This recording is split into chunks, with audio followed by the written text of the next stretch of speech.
Hello, knowledge seekers. In this episode of 20-Minute Books, we delve into Ancient Egypt by Ian Shaw, a comprehensive guide to the enthralling history and rich culture of one of the world's oldest civilizations.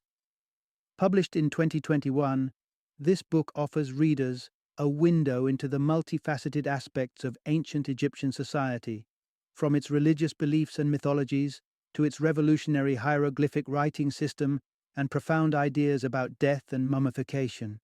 Ian Shaw, a respected research fellow in Egyptian archaeology at the University of Liverpool, brings his extensive field experience and scholarly expertise to the fore.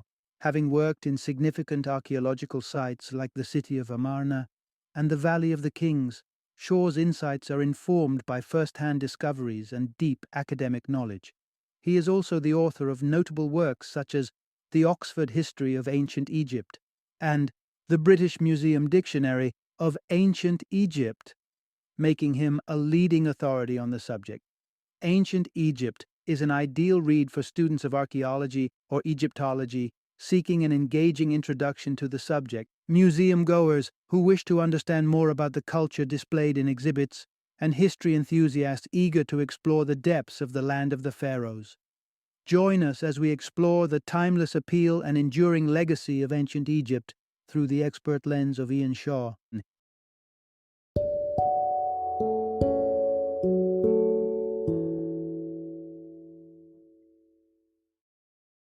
Ancient Egypt, a very short introduction. Introduction: Exploring the mysteries of ancient Egypt.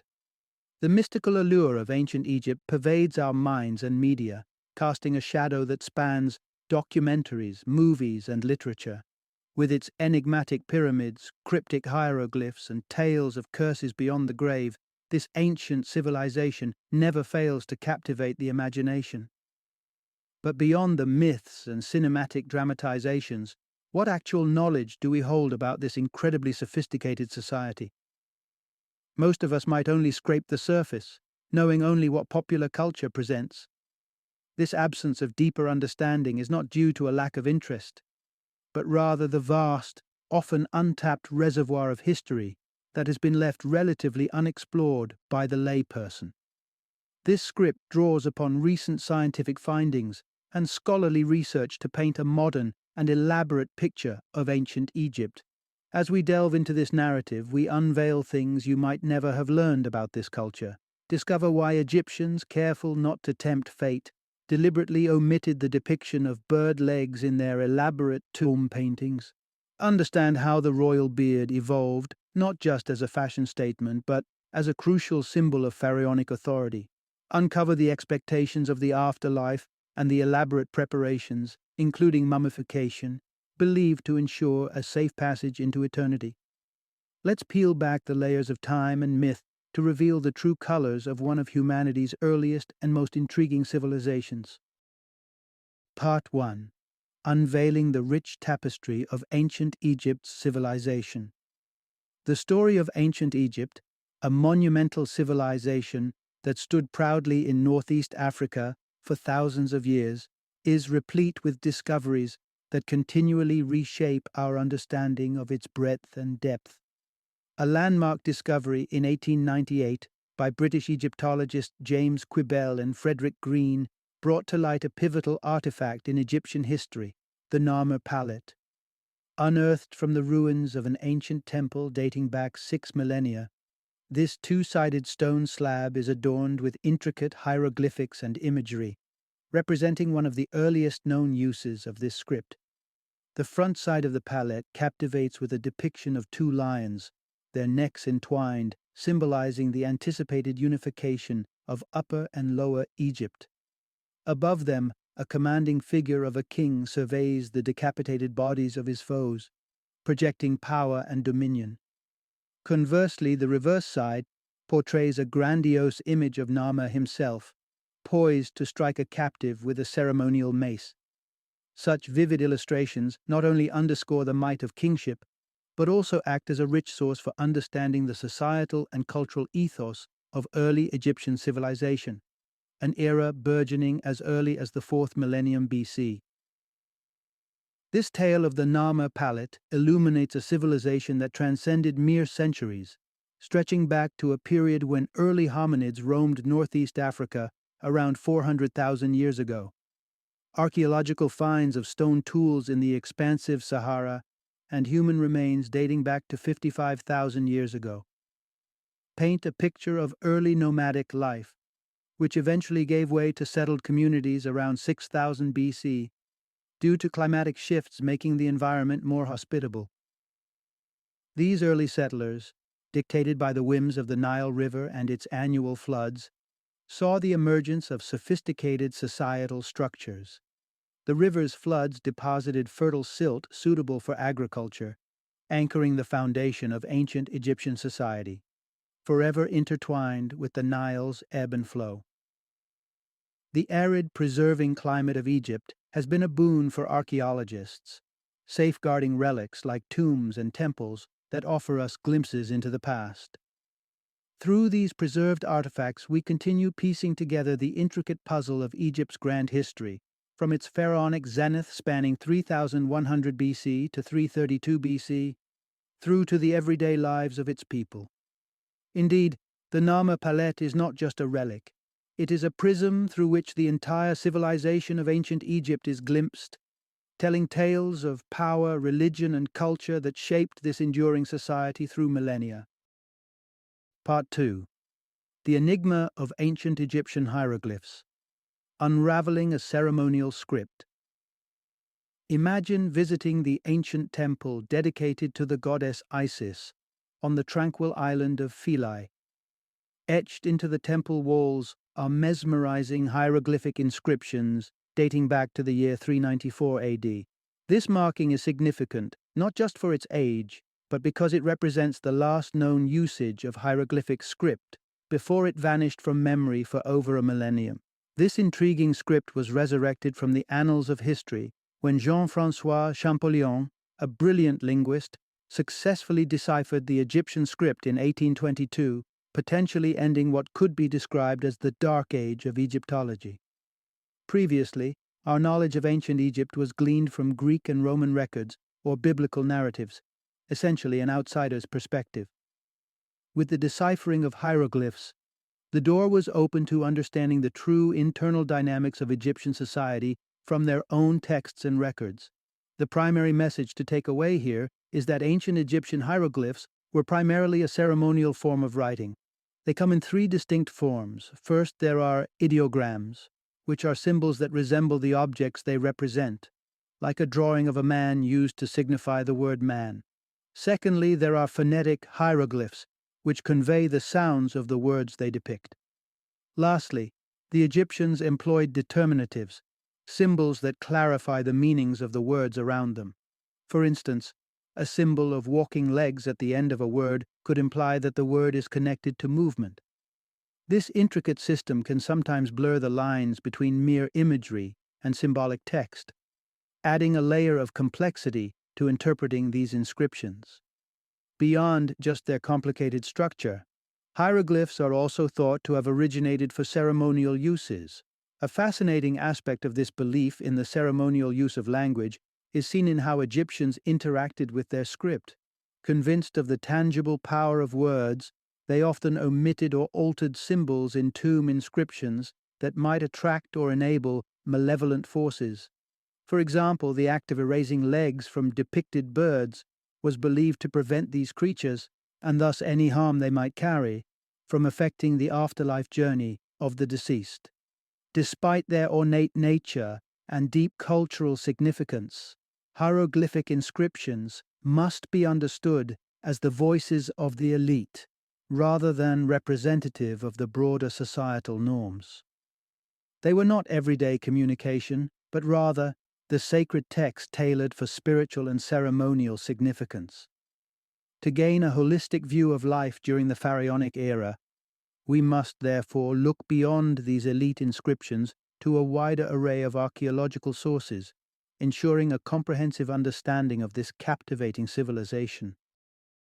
Part 3. The Cosmic Role of Ancient Egyptian Kingship.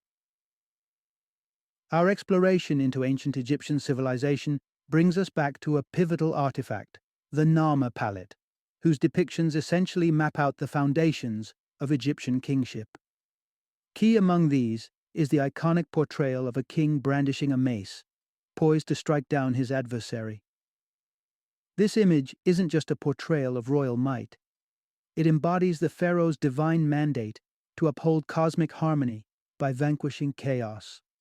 Atop the palette, the falcon god Horus is depicted presiding over the defeated enemies, symbolizing divine sanction and the intertwining of godly and royal realms. This shared spatial representation between deity and monarch is more than artistic flair.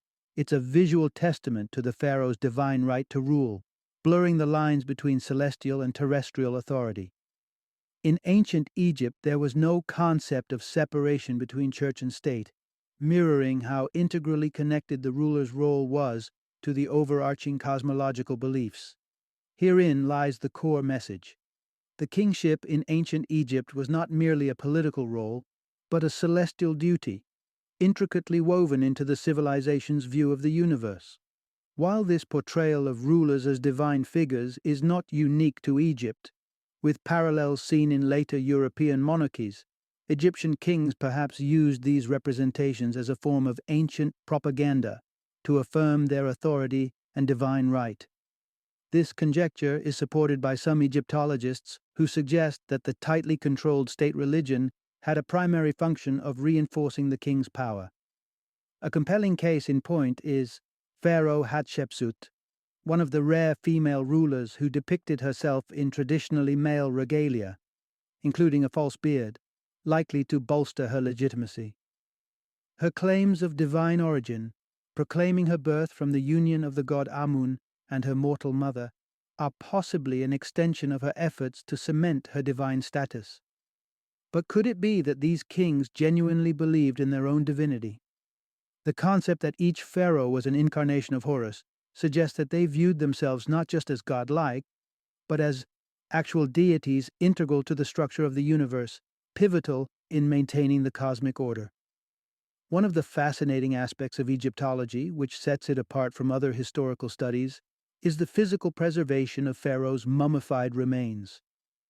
This unique circumstance allows modern scholars not only to analyze artifacts and texts from their reigns, but also to come face to face with these ancient rulers themselves, bridging millennia through the tangible legacy they left behind. Part 4. Unraveling the Roots of Ancient Egyptian Identity. In our journey through the corridors of time, back to ancient Egypt, we often categorically define its inhabitants as ancient Egyptians, setting them apart as a distinct group. However, this designation, molded by modern perspectives, oversimplifies a complex tapestry of identity that was likely shaped by culture and language rather than rigid nationalistic or ethnic lines. Were the people living during the pharaonic era conscious of a singular national identity, or did their self-perception lean more towards cultural and linguistic affiliations? This question invites us to sift through the evidence preserved in Egyptian art, which starkly differentiates how Egyptians portrayed themselves versus their portrayals of foreigners. The narrative thus unfolds. Ancient Egyptian identity was probably rooted more in cultural and linguistic elements than in physical characteristics. Venturing into the realm of racial identity, it's tempting to assign a specific racial category to the ancient Egyptians. However, this approach does not hold up under scrutiny, as it reflects modern biases rather than ancient realities. Additionally, a groundbreaking 2017 genetic study on over 150 mummified remains revealed a genetic mix indicating connections to both Near Eastern peoples and Sub-Saharan Africans. This genetic diversity is mirrored in the vast array of Egyptian artistic portraits surviving today. These works of art display a spectrum of skin tones, attire, and hairstyles, suggesting a society that was far from uniform in its physical appearance. Thus, it seems implausible that physical characteristics were the defining elements of Egyptian identity. Far more likely is that culture, a broad, inclusive tapestry encompassing various racial and physical diversities, formed the core of their self-definition. Interestingly, this ancient culture also seemed relatively progressive in terms of sexual orientation.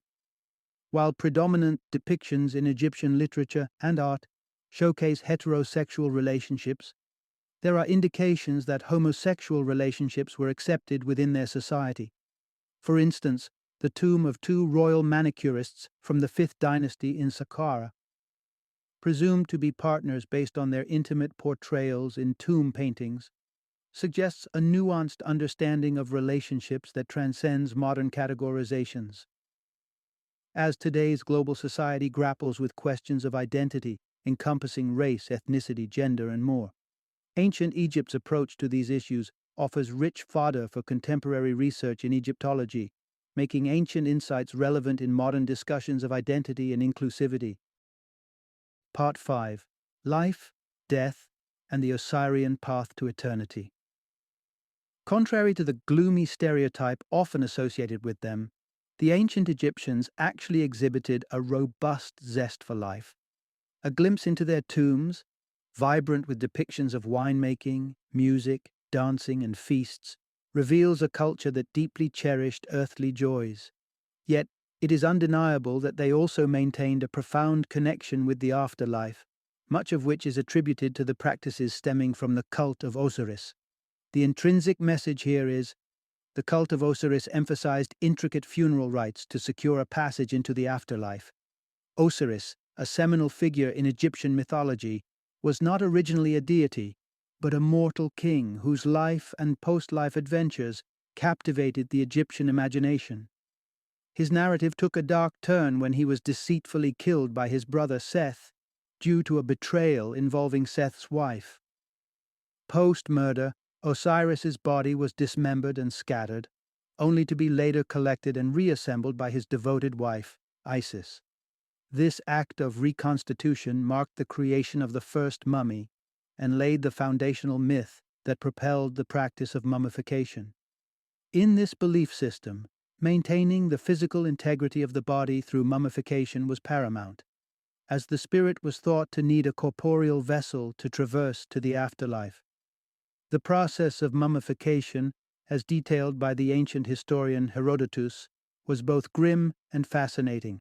It involved a slitter, who made the initial incision and removed the organs, and a pickler, tasked with drying and preserving these organs alongside the body itself. This elaborate ritual of preservation was believed to prepare the deceased for an eternal existence which, depending on various interpretations of the mythology, could mean transforming into a star or continuing a life akin to their earthly experiences in a paradisiacal field of reeds. Thus, the Egyptians' seemingly morbid fascination with death was essentially an extension of their love for life, an earnest preparation to ensure that the joys, pleasures, and essence of life did not end with death but carried on into eternity.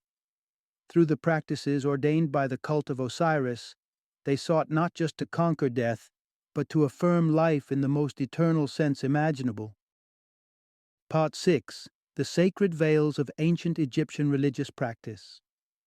When delving into ancient Egyptian religion, striking images of animal-headed gods such as the jackal-headed Anubis and falcon-headed Horus often come to mind. These depictions, while fascinating, pose interpretative challenges. Did ancient Egyptians see these figures as literal embodiments of deities, or symbolic representations portrayed through masks? This question is crucial for understanding the deep layers of Egyptian religious life, hinging on a tapestry of beliefs centered around the concealment and revelation of divine forms. Here's a vital point. Religious practice in ancient Egypt deeply involved the strategic concealment and public revelation of sacred idols. The engagement of ordinary Egyptians with their gods was complex and largely mediated by priests. Commoners typically had limited access to the inner sanctuaries of temples, only entering as far as the outer courtyard under normal circumstances. However, during special festivals, this dynamic shifted dramatically. It was during these times that priests paraded idols between shrines, offering a rare glimpse of the sacred to the public eye. This ritualistic display suggests that the nature of Egyptian religion was esoteric, where the knowledge and visibility of sacred icons were tightly controlled. Temples served not merely as places of worship, but as vaulted spaces where divine entities resided and were occasionally moved for ceremonial purposes. One particularly intriguing aspect of these practices, and a hotly debated topic among Egyptologists, is the portrayal of phallic symbols. Unlike other cultures that might consider such depictions taboo, the Egyptians frequently depicted the erect penis, especially in the context of Min, the fertility god. This emphasis on the phallus ties back to creation myths within Egyptian theology, notably a tale where the god Atum is said to have created the gods through an act of self-engendering. This bold depiction of the phallus underscores its critical role in the cosmology and daily religious life of the Egyptians, serving as a potent symbol of creation and regeneration. As such, while it might be perplexing or even controversial from a modern viewpoint, these symbols were an integral part of the sacred narrative woven by the ancients. In summary, the religious fabric of ancient Egypt was characterized by an intricate dance of veiling and unveiling the divine, where visual and symbolic concealment played as crucial a role as the moments of revelation, reflecting a nuanced and deeply symbolic religious structure. Part 7. Decoding the enduring allure of the pyramids. Ancient Egypt, with its rich tapestry of history, has not only been the focus of academic study, but has also captured the imagination of the general public. This widespread fascination has given rise to a plethora of alternative interpretations, theories, and outright fantasies that range from slightly plausible to wildly imaginative.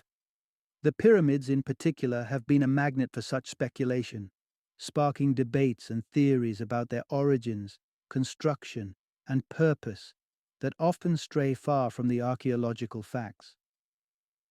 Let's explore this phenomenon.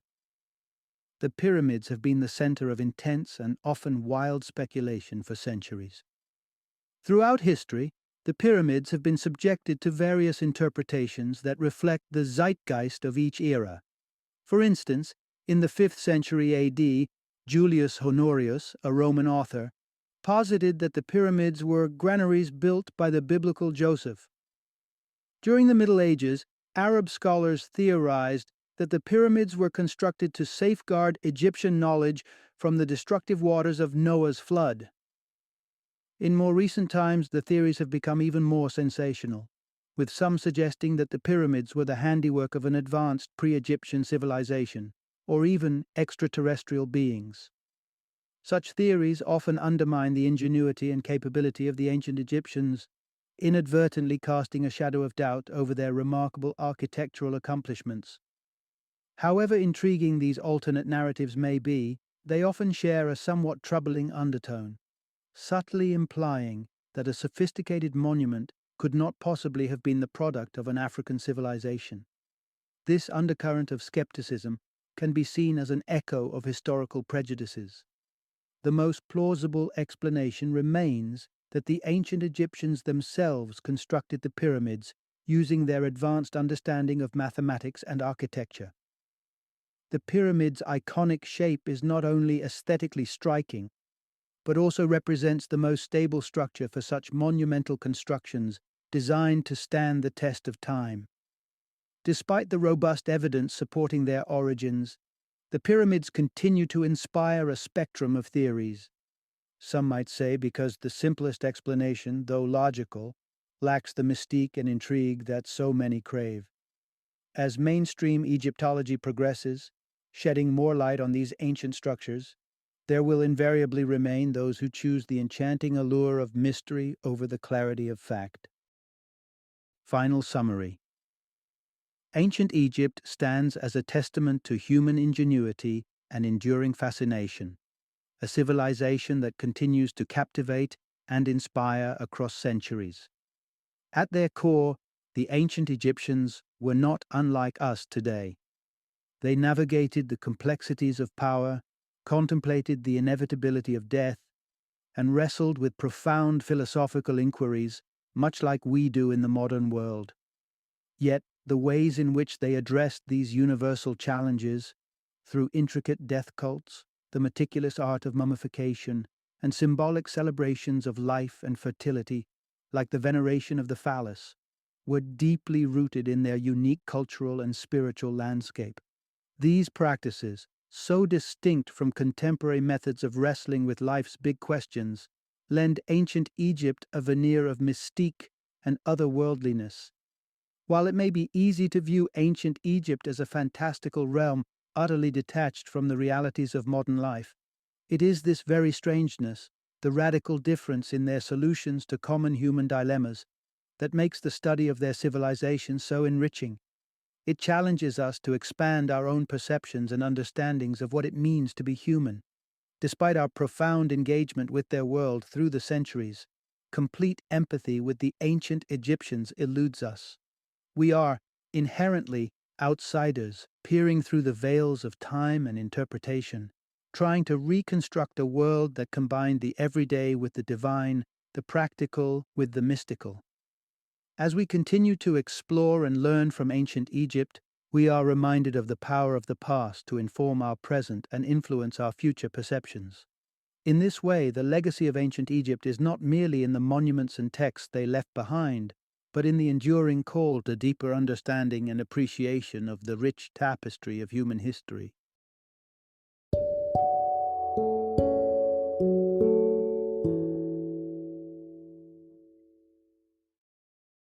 Thank you for joining me today on this journey of learning and discovery as we explored the insights of another thought-provoking book in our growing library of knowledge.